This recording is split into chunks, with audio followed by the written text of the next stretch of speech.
Welcome to Kirsty and Briony's Comfort Zone, where we talk about our dreams and try and figure out what the heck is going on in our brains. What is wrong with us? I have actually been having quite a few dreams recently, and like big dreams as well, like a lot going on. I've only recorded 2 for today, but because I had that week where I just didn't have any, on the first day that I could turn off my alarms, all of a sudden I just had like epic dream, and it was really nice. It was nice to be back in the dream world. Yeah, I bet. Yeah, alarms are the worst. They just interrupt all the good dreams. Yeah. I've been having dreams, but I've just not been remembering them. I think I've been having a lot of my dreams like on the surface of like my sleep. So just before I wake up sort of thing. Okay. So I'm just, they just fall out of my brain as soon as I wake up. But I will try and get my brain back in order to get some recordings done. But it's going to be a Briony episode mainly today. Well, that's okay. Our last Just Me and You one was a Kirsty special. Well, that's true. I owed you dreams. We're taking it in turns. Give our brains a little rest in between. Yeah, exactly. I actually had one of those dreams where, I think this is the first time I've ever had this, but I didn't record it, but I had a dream about, I had a friend. I had a friend. Oh, a friend. It was great. It was this person who felt so real, and it made me think, because Rithian had this that's what I was going to say. He had the dream where he had like, I think it might have been like he was in love with this person. He woke up and he felt weird that they weren't there. And I had that same thing with this friend. It felt so real. I was like, oh yeah, I should tell them, like, I had a dream about you. And I was like, wait, who were they? Aww. They don't exist. And it was really weird. For a few minutes I really felt like I'd lost someone. Yeah, that's so strange. Like, maybe they exist in like a different universe. Maybe you were just, you went to sleep and you went to a different life and you're like, hello friend, I have to wake up now, time to go. Oh, we're back to the Doctor Strange theory. Yeah. maybe they're out there somewhere. There's some decision that I made in my life, like whether to tie my shoe or not at a certain time, and I would have met them at a bus stop and exactly good friends. Honestly, I think about stuff like that all the time because it's just so bizarre how we just end up where we end up. Like, if I had never gone to uni, I'd have never started playing D&D. If I'd never started playing D&D, I never would have been introduced to the Oxcast by the friend that introduced me to D&D. And I wouldn't be sitting here talking to you. Aww. I wouldn't have started streaming. I wouldn't have been like, where would I be? I don't even know. I don't know where I'd be. I'd be probably working in a animal rescue somewhere, picking up poop. You would have been Jeff Bezos. I would have been Jeff Bezos. But yeah, like it's so crazy to think like how each little decision. I remember like back when I was asked to play D&D, like I was so awkward and nervous, and I was being asked to this group of people that I didn't know, and I was like, oh, I don't want to play with people I don't know. But I was like, you know what? Just say yes. Just say yes. You never say yes. Just do it. And I was so close to saying no. Yeah. And that would have like completely changed the direction that my life had gone in. Like, it's crazy. It is so strange to think about. It's like, I absolutely hated university. Like, I never warmed up to it at all. Like, I just hated it all the time I was there, but I stuck with it. And the only thing I can look back on and be like, I'm glad I went, was because I met Alex whilst I was there. We didn't meet at university. He went to a different uni and he messaged me and was like, oh, what are you up to? Well, we actually met like 6 years before this, but he remembered me and we got chatting again when I was at uni. And so I was like, oh, I'm at uni doing photography. And he was like, oh, I'm at uni doing film studies. Aww. And if I was thinking maybe if my reply had been slightly different or something, maybe like we never would have then got stop together. Messaging me, and weirdo. Yeah. You don't go to university, scrub. But it's just things like that I'm like, if that 3 years of hell was what I had to go through to be where I am now, it was worth it. Yeah, for sure. And it's like same with me. Like I didn't go to uni straight away out of school. I waited like 3 or 4 years. But if I'd have gone straight away, I would have done art, and God knows where that would have taken me. Probably nowhere. I probably would have gotten so sick of it and then just pivoted to something completely different. It is very strange though. I think about it in what is probably quite a morbid fashion, but if ever I do stop to do something, like sometimes, when you're walking down the street and you see a worm that's been like caught out and you're like, okay, I'll stop and I'll put the worm, in a nearby verge or shrubbery or something. I don't know. Mm-hmm. All those shrubberies you have lying around. I'll put the worm in there. And immediately afterwards, I think like, what if I now get hit by a plane falling out of the sky because I'd stopped and if I had have carried on, I would have missed it or something. Yeah. I don't know. It's just one of those strange things. I saw something like that on one of my Reddit deep dives. Oh no. The other day, yeah. It was just while I was doom scrolling, there was a little video, but it was two people, like a couple, and they were by like a lamppost on the side of the street. And it looked like they were arguing about something. And there was an old lady crossing the road, and she was going quite slowly, but then she dropped her shopping bag and all of her oranges went everywhere, just oranges all over the floor. And she's like, oh no, my oranges. But meanwhile, these two keep arguing. And I was like, they're not going to help her. They're too preoccupied with their arguing. But then the lady is like, nope, stop talking to me. I need to help this lady. So she goes into the road and starts picking up the oranges. And then the other guy, he's like, no, come back. And he sort of follows her. And then something falls off of the lamppost directly where he was standing. Oh my God. And it would have absolutely smashed him to pieces. But because they moved to help this lady with the oranges, they avoided it. It's just nuts. I mean, it could have been staged. You never know. They often are on Reddit. But yeah, I'm sure it's happened in the past as well, like IRL. But yeah, it's so weird. It is weird. The world is weird.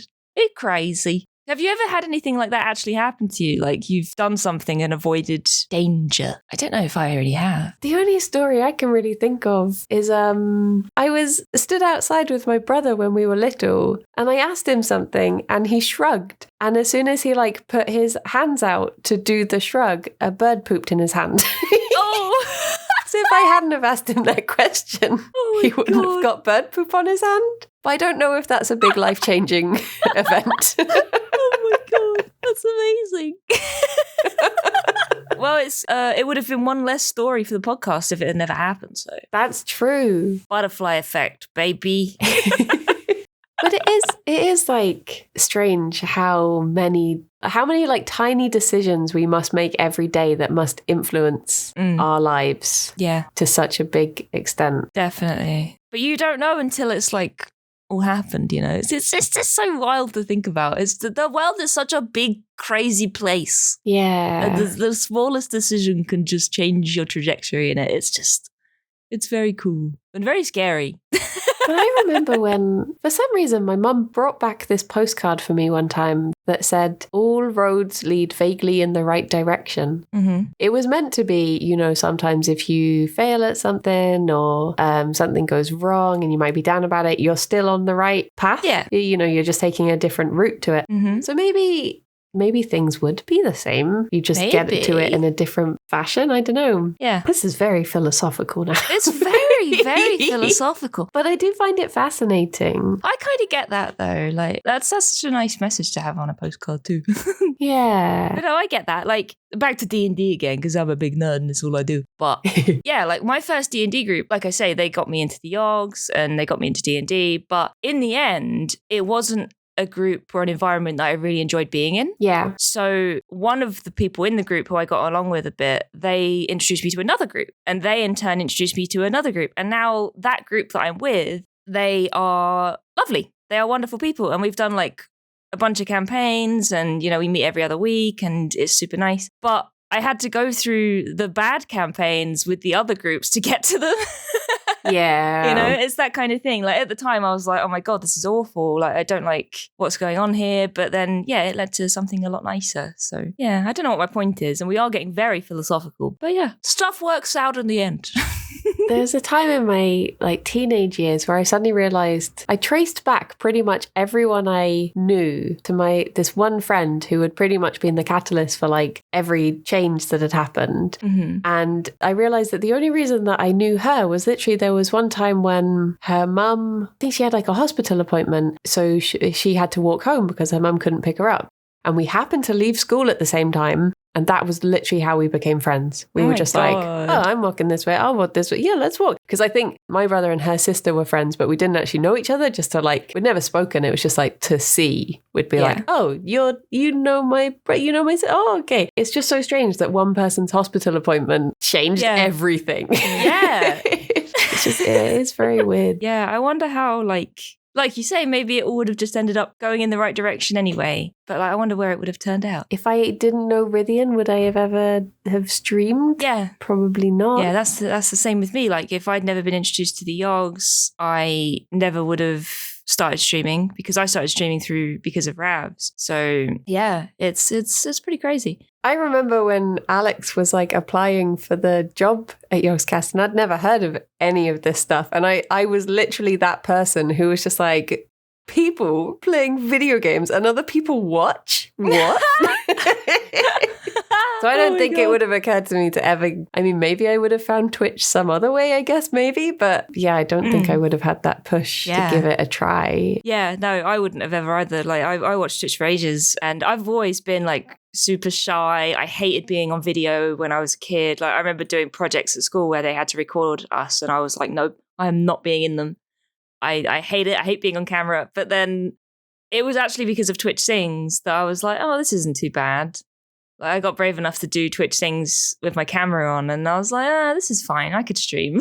and then I did. So yeah, thank you, Twitch Sings. I streamed without a webcam for the best part of a year, I think. Really? Yeah, I used to it was just game. Just game. And then the first time I went on webcam, I did a 12-hour charity stream, and I pushed myself to go onto webcam. And then after that, I was like, everyone has probably seen every dumb face I pull, because if they've seen me for 12 hours, they're all going to be in there. So there's no point in not having a webcam anymore. Like, they've seen it all. So that's a good way to think about it. There are still days where I'm like, oh, I don't want to have the webcam on, but they've seen it all already. Like, who cares? Because I think there was a time when like my stream froze or something, and I was putting like a really dumb face, and of course then people like print screen people it screenshot it and put it in Discord. And I remember the first time that happened, I was like, I have a decision here. I can either be upset by this and stop using it, or I can see the funny side of it. And I was just like, do you know what? I'm going to choose to see the funny side. And from then on, I was just like, it's fine. Yeah, exactly. We were just having fun. Well, should we listen to one of your dreams? Yeah, do you want to do the big one first? This one was like a week ago now. Okay. I vaguely remember part of it. And I remember there being part of it that I was like, should I record this? So I guess I'll gauge by your reaction as to whether I leave it in. Oh my God. Okay. 3, 2, 1, go. Hello. So I had a dream. And the first half was that I was on a train with Talia and Alex, and we were going back to university. It was going through like Nevada, it looked like, but I don't know where it was. And the train stops when we get off, and we've got all of our stuff. And Talia had this like massive box that was full of board games and notebooks. And I was like, you can't carry that. Like, it's huge. Alex will take one of my bags or like my wheelie trolley, and I'll help you with that. And she was just refusing. She was like, no, I don't need help. I'll be fine. And then I suddenly realized that like I had a flashback, and I was back in my parents' kitchen with Adrian, and he had put my keys in the freezer for some reason. And I was like, oh no, I don't have my keys. I can't get in. I don't remember how that dream ended, but I had the second part was that I was watching this lady. She joined the police force, and she's training to become a detective. And she was like going out for her first night with her team. She's very quiet. And all of a sudden, like, she's like, okay, I'm just going to go get a drink or something. And someone comes over to her, and they're like, oh my gosh, can I have a signature? She's like, oh no, I've been recognized. And all night she gets recognized by people. And it turns out that to pay for a year of her university, she was a drag king. I can't remember the name. There was a name that people would say. And they were like, oh my gosh, it's blah, blah, blah. And she has to like tell her colleagues, like, oh yeah, so I did this. And then it cut to being back at her house where she was with her mum, but it was like a massive haunted mansion style of house. But I only saw the bathroom because it was that I was having a bath with Alex, and well, no, he was having a bath and I just got in, but me getting in caused this like massive like tidal wave. And the water just went everywhere. Like I couldn't stop it. There was momentum and it kept splashing back and forth. And then it just sloshed all over Alex's face and went onto the floor. And he just looked really unimpressed. And I was like, oh no, it's covered the floor in water. It's going to be like, the wood is so old, it's going to be rotten.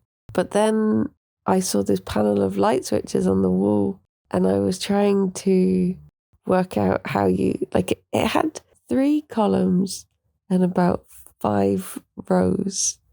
And it was like one of those puzzles where if you switched on one, it would switch on a side light and the fan in the room. But if you switched on another, it would switch off the fan, but switch on another, like the main light or something. And I was like, oh no, how do you switch them all off again now? And I was like, I'm going to have to write down what they all do. And I'm going to ask someone to write out like a formula for turning them all off and turning them all on. But then it cut back to being me watching the detective lady, and her mum came in and was like talking about how she didn't want to do her drag king stuff anymore. She's like, oh, you had a bit of fun, but you have to stop it. And she was like, oh, but it's paying for my education. And that's the last thing I remember was like the mum not really knowing what to say to that. I think that's when I woke up. Well, bye-bye. That was wild. There's so much happening. Oh my gosh. Yeah, see, this is the thing. I finally had dreams again, and they're just like, bam, All of have them. like 4 Blah. dreams in one.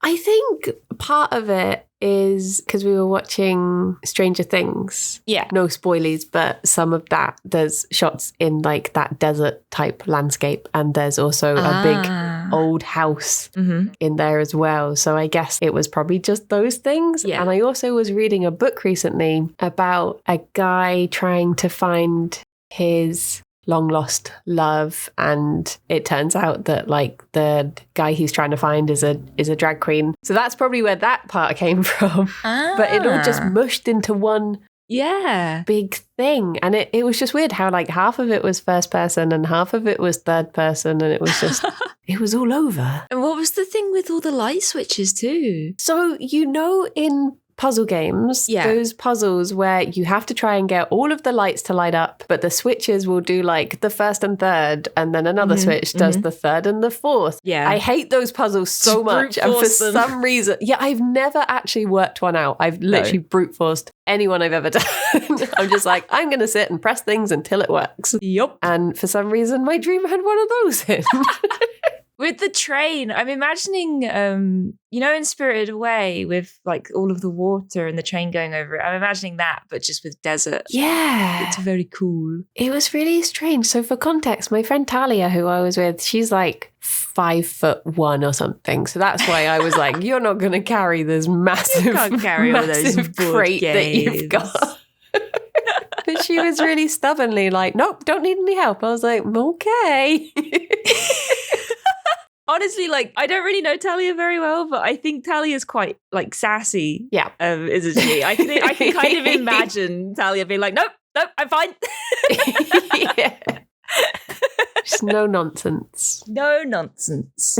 Yeah, and then your keys were in the freezer? Yeah, my keys were in the freezer. It was like I was about to go into the university building, but then I had a flashback and I was like, wait, no, I left my keys in the freezer. How am I going to get in now?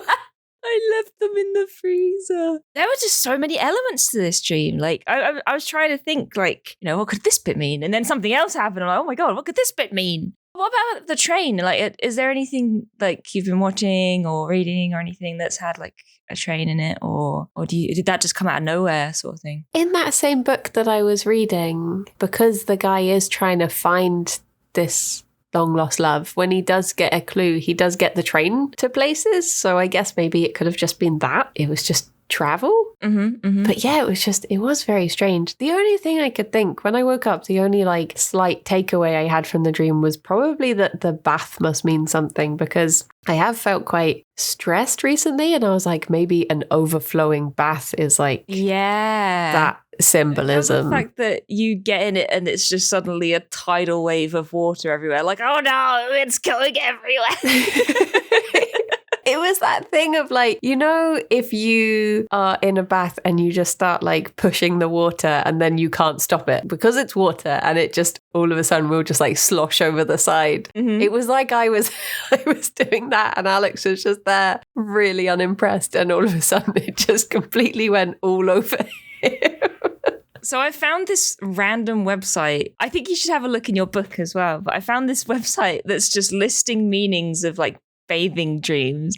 And it says, bathing with a member of the opposite sex signifies that one will be very concerned about a member of the other gender and be afraid that the good opinions about oneself will be washed away. What does that mean? Oh, that doesn't no. generally, and it says bathing with others is a warning that wicked acquaintances should be shunned. Oh. So it's just generally a bad thing, which is very strange. I feel like this website is I don't know. I don't know. It's I don't trust badomens.com. Bad omens all around. But it doesn't say. Hang on. What about overflowing bath? Dream about bathwater overflowing. It's a clue for an aspect of your life that is potentially volatile and explosive. Oh. You are feeling the weight of others' burdens. You are feeling physically drained due to stress. There you go. You have been stressed. That's what I assumed, because I have been stressed recently. So in my book it says, to dream of bathing someone shows the need to nurture or to have an intimate connection with that person. But I wasn't really bathing him. I just stole his bath. You just jumped in and... Is that all it says for baths? It also says, when we dream of being in the bath, it may indicate the need for cleansing of some old feelings, the need to relax or to let go. There we go. You need to relax, Briony. We have an opportunity to stressed. contemplate what has occurred in the past and to adopt new attitudes. Yeah, that makes sense. It also says, this isn't particularly relevant, but just in case anyone has a dream about this, communal bathing depicts innocence and sensuality combined.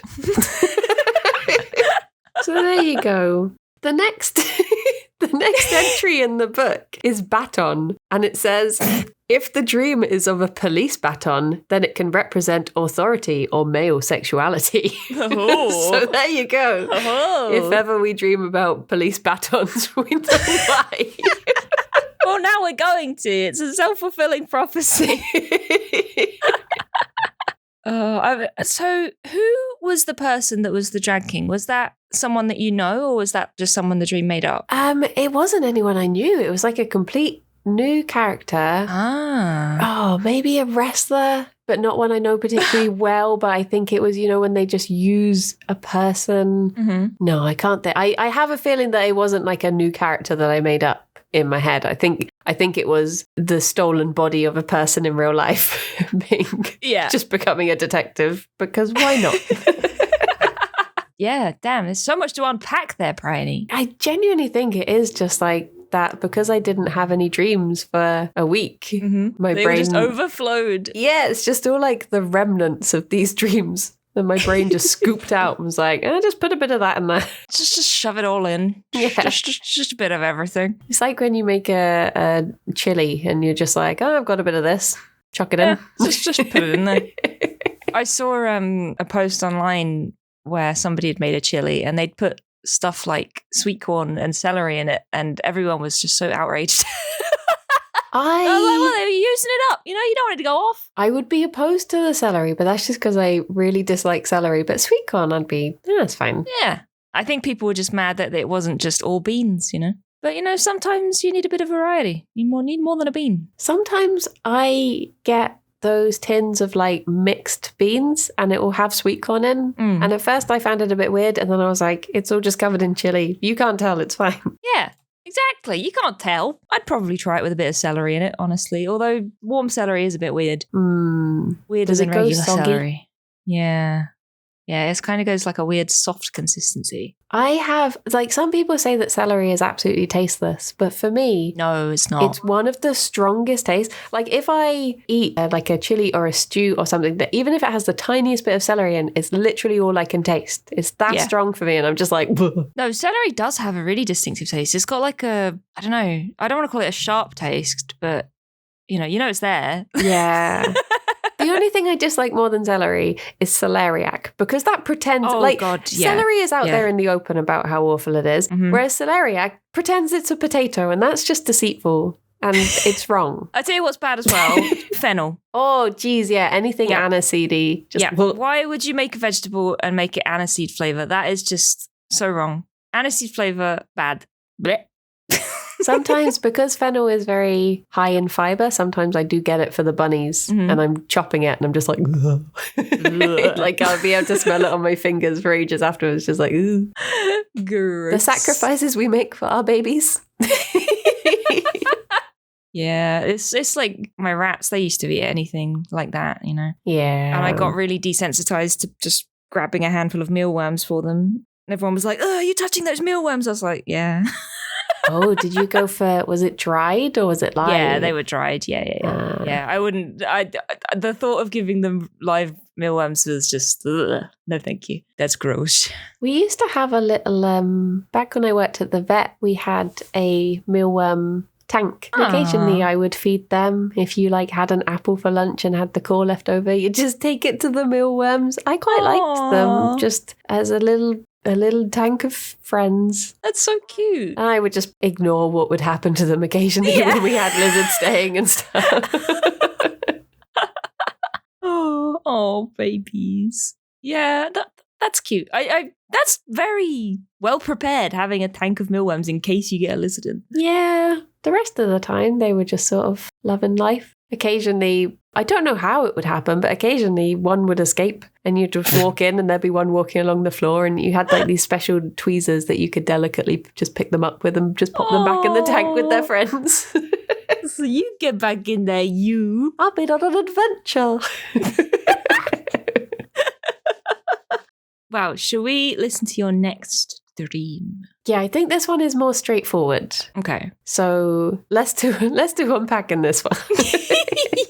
Okay. Okay. 3, 2, 1, go. So I had this dream that I was meant to be streaming this new MMO game with Bree and this other random guy and then his sister. And the guy kept on being like, oh, you're going to want to have like the Discord overlay and you're going to want to have this stuff and this stuff. And he was like, you should probably have subtitles. And then literally at the last second, he was like, oh, have you set up some sort of translator? Because my sister doesn't speak English. And I was just like, what? You didn't tell me this. Like, how are we all going to talk to each other?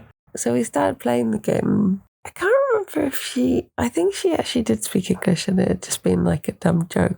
But then partway through, Bree was like, oh, I'm just going to borrow this. And he walked into the room and he just like picked up one of my monitors and walked off with it. And I couldn't do anything because I couldn't play the game and I couldn't tell people what had happened. So I just had to leave my computer still streaming, stuck on this just same screen. And I had to leave it for like 2 hours. And I was trying to find all these things that I could like exchange with Bree to be like, can I have my monitor back? And I went into like a pirate cave and was trying to find treasure and stuff. And yeah, I think in the end I just shut the computer down so it would stop streaming. But I think I checked and there were still like 2 people in chat, but they were just talking about something completely different. And I just felt really bad. But yeah, that was it. Bye-bye.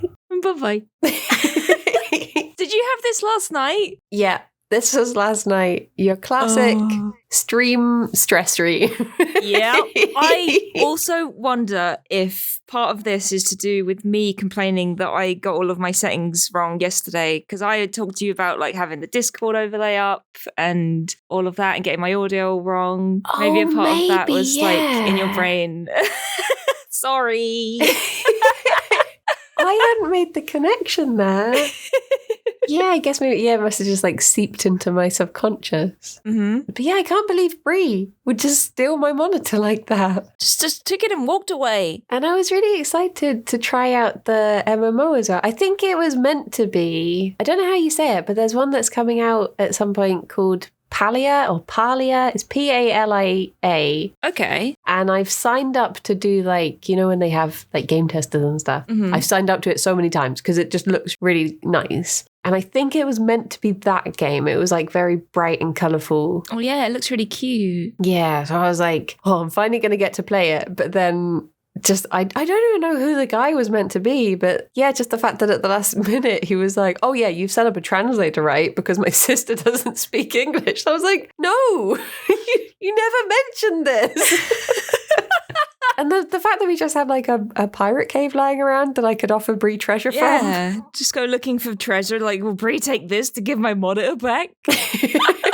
So what did you just not have a monitor at all? Or did you have like one left or? I had one left, but I think for some reason in the dream logic of the world, that monitor had been connected to my mouse and keyboard or something. So once he took that one, I couldn't actually access anything on the computer. Like I couldn't even use my mic or my webcam anymore to tell people. No. So I was like, Bree stole my monitor. I was like, all they can see is just the game screen and they can see that nothing's happening, but I have no way to tell them. And I was just really like, oh my gosh, people are so angry at me. And I don't know whether this is left over because like recently I've had to like take a few days off for various reasons. And it's probably just like, I do feel guilty if I take time off. So it's probably just that I was just feeling like bad. Yeah, honestly. And you know why you've taken those days off? Because Bree stole your monitor and you've been trying to get it back.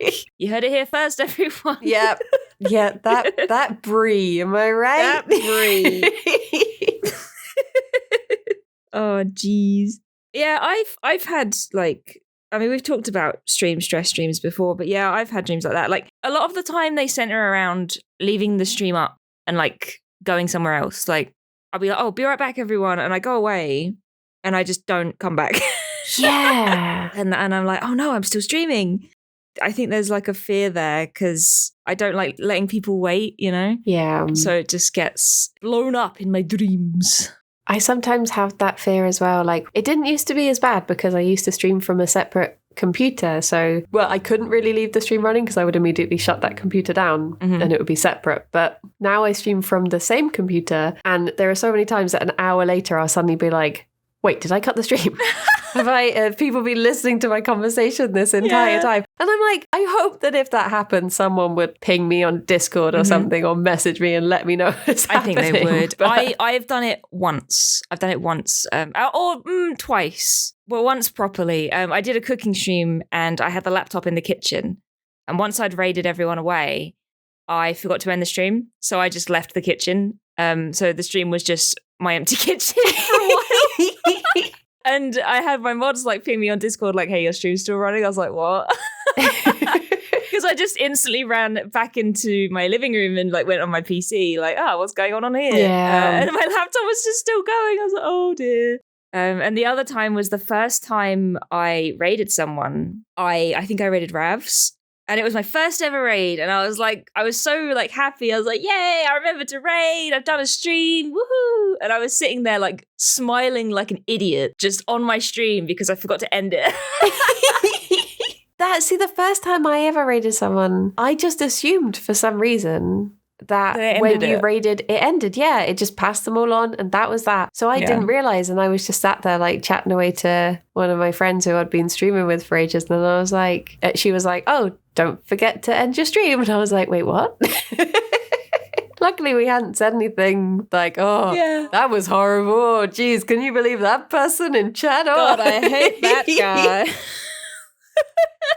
So we've only got a little bit of time left, but I can tell you about the dream I had the other night. Oh, yeah. So I briefly told you about this on stream or before stream the other day, but I'll repeat it for the people in the audience, the viewers at home. So I was at a friend's house, someone that I went to school with. It wasn't actually their house though; it was just a random house. And for some reason, I was dating his older brother, which never happened. And I was there cooking food for everyone. And I started by dishing up some ice cream because that's what you do when you start cooking a meal. You get the ice cream out first, you know?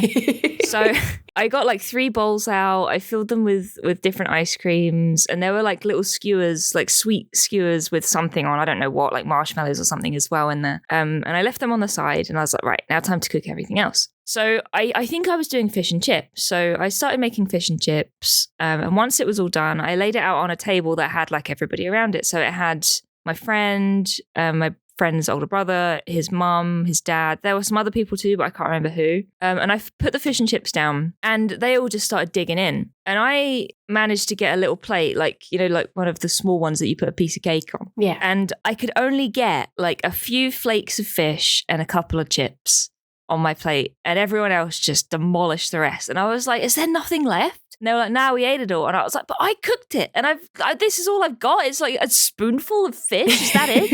And they were like, yep. And I'm like, what the heck? And then they started tucking into the ice cream to the point where all of the ice cream I laid out also got eaten. So I had to then dish my own ice cream up, and I was very upset. Aww. I was just like, everyone is eating my food. I made this, and they're not sharing.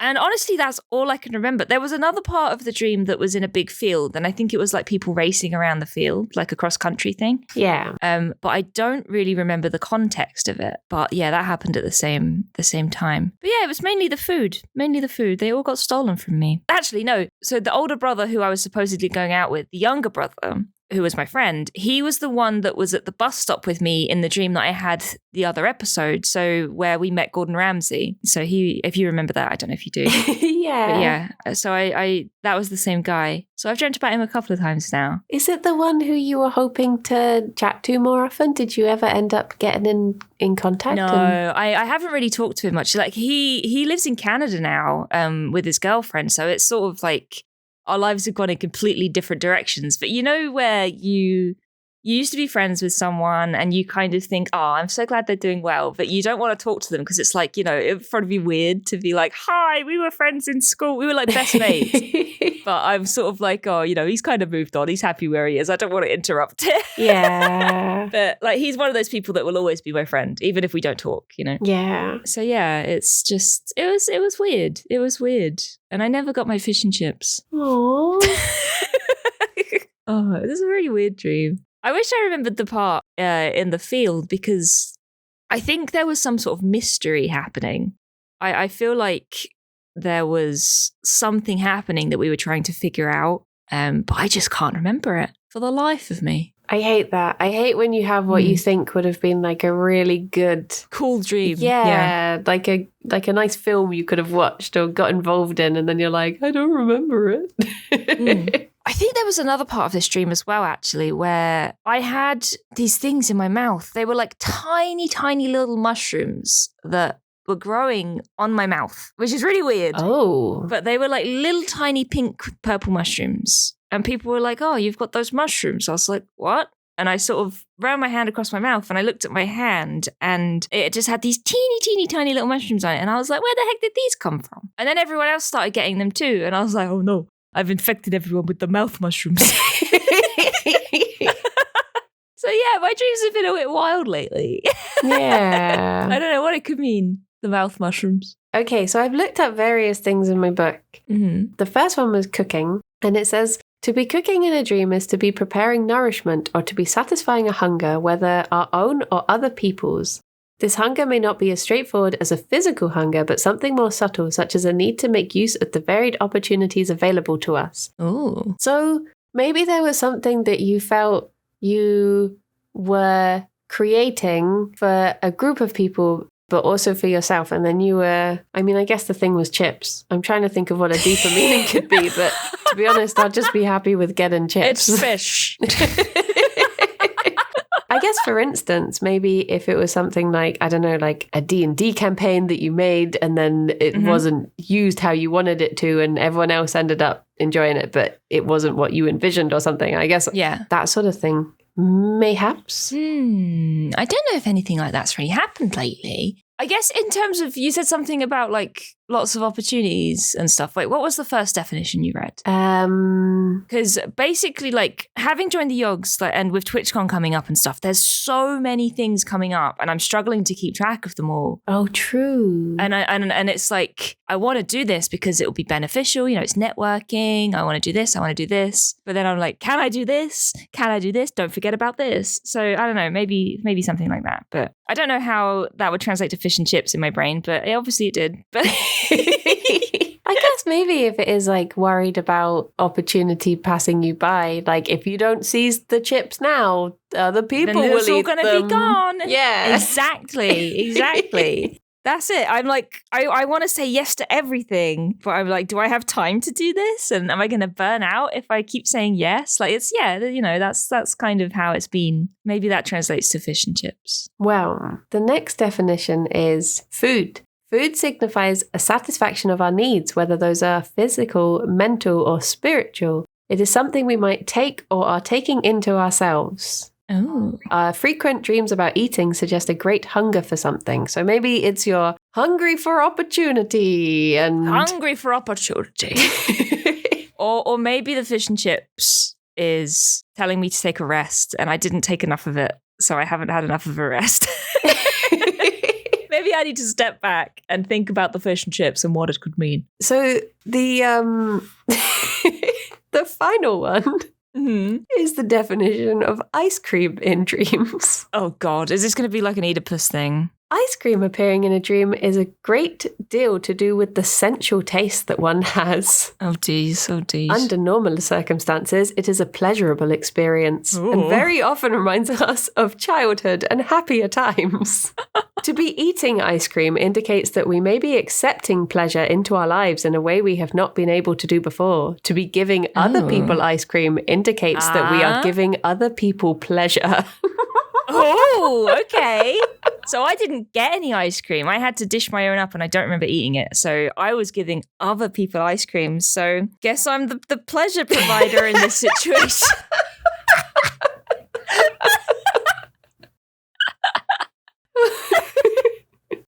Weirdly, the second definition for ice cream is ice cream can also depict the state of mind where one has reached conclusions that nothing is permanent, that the pleasure we have can melt away. Oh no, that's horrible. Yeah. Oh no. The third one, oh my gosh. Ice cream is an image which can be used to signify impermanence, particularly insofar as pleasure is concerned. We need to decide if we wish to go for transistoriness? What does that mean? Transistoriness or permanence. Oh. See, this like, none of this has meaning, but like when we read out the things like this, it's kind of like a therapy because I'm like, oh yeah, it relates to this thing. There's this constant, and you'll understand this as well. Like with streaming, it isn't like a constant, reliable source of income, you know? I mean, if you have a bad month, you always worry. You're like, oh no, can I keep doing this? Is this sustainable? Can I do this all the time? Am I going to be able to live? And on my, like in the back of my brain all the time is, am I going to be okay this month? And that reminds me of like just that feeling, you know? Yeah. Like, this is great. You know, this is pleasurable. This is the best job ever, but will it last forever? And obviously it won't, but is it going to go tumbling down at any point? Is it going to melt like a big bowl of ice cream? That's kind of like a fear that's always there. So that's what comes to mind when you say that. Oh my gosh, yeah. Streaming is just a big bowl of melting ice cream and you can eat it while you can, but it's still gonna melt. Oh no. It's like the what is it? Make hay while the sun shines. Eat ice cream whilst you can. Eat last ice cream before it melts. Oh. Oh dear. But yeah. Oh, it is like a therapy talking about dreams, yeah, because you do just sort of think, oh yeah, this thing's been on my mind. Yeah. I do find it slightly funny how I'm aware that I have been stressed recently, just being, you know, aware of myself and knowing I'm stressed. But my dreams aren't any of the usual stress dreams you would imagine. Like the streaming one was, but the one before was just, it was just a wild ride. Like It wasn't okay, I was stressed, so my teeth fell out and my hair fell off or something. Like, it was just like, there was a detective and I had a bath and it's very peculiar. Yeah, it's like I've not dreamt about ice cream before, as far as I can remember. Mm. You know? I didn't dream about school. It was the closest I got to school there was school friends. So yeah, that's good. What I've learned is that whoever wrote this book really likes ice cream. It's a very pleasurable experience, Brian. I don't know what you're talking about. It's just about pleasure. It's very pleasurable. Well, I think we've managed to figure that one out quite well, actually. Yeah, heckin' done it. We've heckin' done it. What could we ask the people listening this week? Have you ever had a dream about food? Oh. Were you eating or were you cooking? And was it ice cream? Were you cooking ice cream? Ice cream dreams. Let us know. So you can leave your food dream in the comments if you're watching on the YouTubes, or you can email us at Briony. What's the email address again? It's Kirsty and Briony at gmail.com. Yes, that's the one. Hell yeah. Well, thank you very much, Kirsty. Thank you, Briony. It's been a pleasure. Much like ice cream. Yes, thank you for being my ice cream buddy. Oh. Apart from we're never gonna melt. We're gonna stay. Oh yeah, we're frosted. We're frosty forever. What's a nice thing that doesn't melt? I feel like there should be a lot of options in this, but I can't think of any. Sherbet lemons. Wood. Oh, sherbet lemons or wood.